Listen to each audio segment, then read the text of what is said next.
Hi everyone, welcome again to my YouTube channel Fitness with Computer Geek. In the last lesson of this book review section, I have given you the summary of second lesson of Rich Dad Poor Dad. That was why it is financially. What is the importance of financial education? Why financial education is more important than scholastic education that you are taught in schools. There I have told you that anybody, if he is educated enough, that does not mean that he is also financially educated. That means he also have the financial knowledge, and which will lead to his evil condition because of lack of financial education, that they couldn't handle money, that we have discussed in the last lesson. Now in this lesson we will discuss about important topics that is taught by Robert Kiyosaki in this chapter, that is mind your own business. That is the third lesson Rich Dad wants us to learn from his book. Okay, so now the Robert began this story by sharing the experience about the speech given by Ray Kroc, founder of McDonald's, for the MBA graduate in the University of Texas in year 1974. After the speech, the student who are attending the speech, some of them come to Ray Kroc and ask him for a drink in their college, and Ray accepted it. Then when they reached drinks, and some of the student, Ray Kroc suddenly asked the student that, "Could you please tell me what is my business?" So the student come around him, start laughing. They thought that Ray Kroc must be joking around him, and so then Ray Kroc again asked, "Please tell me what is my business?" And one of the student, taking it as a joke, tell him. Some student told him that everybody knows that your business is hamburgers. Then Ray Kroc told them that, "I knew that you would be saying that, but actually my business is not McDonald's, it's real estate." So that was by incident telling about the author discuss here. So this is the secret number 3, that is minding your own business. So what does this mean by minding your own business? It means keep your day job, but along with keeping your day job, just build your asset column, work on that. That is your business. But most people didn't know what's their business. If you ask someone what is their business, they would say that I work in bank. Then you will ask, did you own that bank? They would say, no, I work for that bank. So how it is your business that you work for that bank? Financial struggle is generally because of people working for someone else, someone working their whole life for someone else. So most people at the end, most of the people didn't have nothing left in the end of the working days to show their efforts. Today our education system only focusing on scholastic programs where to train everyone to get a job and let their lives revolve around their wages or the income column. But as I told you, that there is big difference between your profession and your business. Most people are not aware of that. They think that revolving around their wages will solve their problem, which I have already discussed in the last lesson. Okay, if you remember. So problem in school is you become what you study, and nothing more than that. That's what Robert wants to convey here. Don't think that school are wrong. Of course they will teach you to earn money and be financially stable, but you will become something what school only taught you, that not more than that. So for this mistake people forget to minding their own business. They're just keeping working day and day for their wages and promotion, and everybody fleeing away from promotion and like that, some raise and promotion, just what their life is, and they forget to mind their own business. So they spend most of their life minding someone else's business, making that person rich. So they forget to mind their own business. They just focus on minding someone else's business. That was the best mistake for their financial struggle. To become financially secure, person need to mind their own business. So that's to become financially secure, you have to learn to mind your own business. So what does this mean by minding your own business? Minding your own business just means your business must revolve around the asset column, not the income column. Okay, that is the efficient characteristic of rich people, that they focus on their own business, they focus on their asset column, and while everyone else focus on their income column.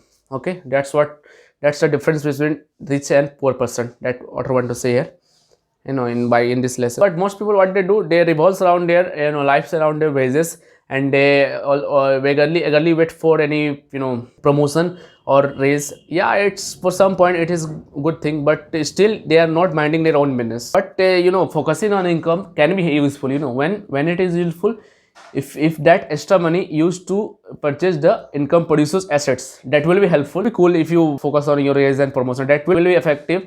But the point here is you have to invest the extra money in income producing assets. But the poor people, they think that their home and car are their greatest asset, which are actually liabilities. These are actually eating them alive. Author here also want to convey that net worth is like, as he quotes, when net worth is actually worthless. Why? Because people, when they are in debt, they think that, oh, I have that much about it, I have car there, I have someone, which they think that asset, but actually these are liabilities.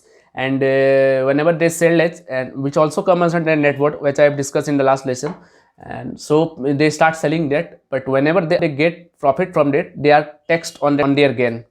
Okay, so they can only sell their asset in minimum range, and not more than that. If they sell more than the price value, then they will taxes on their gain. So that's why the net worth is actually worthless. So you must have income producing assets only.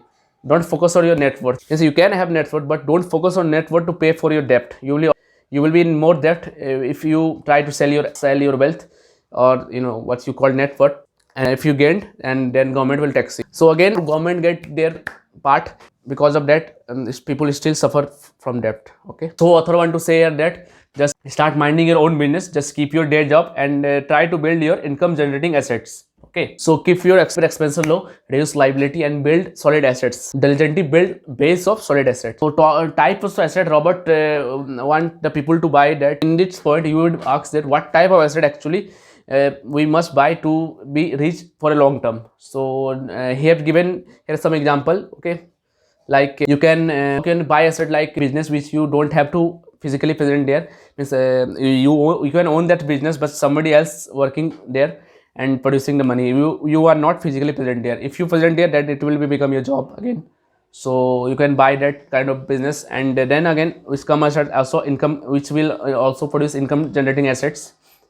And then second one is stock. You can invest in stock. Lots of company, like a public company, have their stock. You can purchase them, and you can purchase bonds, and you can purchase some royalties from intellectual properties, like painting or something, like selling script or patent. You can have that too. And one, you can earn something which produce money. Okay, it can be anything. It's common and anything. He just generalizes here. So also tell that he's not company work. He don't like to work for company. He want to own a company. So it is risky, but risk can be diminished if you have interest in the investment, if you learn it and you understand it, and if you know the game.